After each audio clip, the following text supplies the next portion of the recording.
ஃப்ரெஷ்ஷான மணத்தக்காளி காய் புளிக்குழம்பு எப்படி வைக்கிறதுன்னு பார்க்கலாம். 3 டேபிள் ஸ்பூன் நல்லெண்ணெய் சேர்த்துட்டு 1/4 டீஸ்பூன் கடுகு போட்டுட்டு 10 பல் பூண்டு போட்டு பூண்டை ஃபஸ்ட்டு வதக்கிட்டு ஒரு பெரிய சைஸ் வெங்காயத்தை பொடி பொடியாக கட் பண்ணி சேர்த்துக்கலாம்.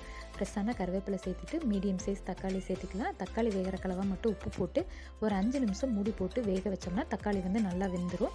அதுக்கப்புறமா நம்மளோட மசாலா பொடிகளை சேர்த்துக்கலாம். 1 டேபிள் ஸ்பூன் மல்லிப்பொடி, 1 teaspoon red chilli powder, 1 tablespoon sambar powder சேர்த்து மசாலா பொடிகளை ஃபஸ்ட்டு நல்லா வதக்கிட்டு நம்ம எடுத்து வச்ச மணத்தக்காளி காயும் அந்த மசாலா பொடியோடு சேர்த்து ஒரு 5 நிமிஷம் வேக விடலாம். அப்போ தான் அந்த காயோட கசப்புத்தன்மையெல்லாம் போகும். அதுக்கப்புறமா ஒரு எலுமிச்சம்பழ சைஸில் புளியை கரைச்சி ஊற்றிக்கலாம். 1/2 கப் தண்ணி ஊற்றிட்டு புளிப்புத்தன்மையை டேஸ்ட்டு பார்த்துட்டு தேவைப்பட்டால் தண்ணி சேர்த்திக்கலாம்.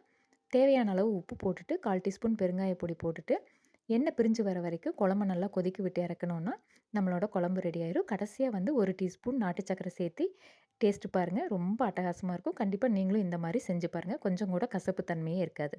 தேங்க்யூ.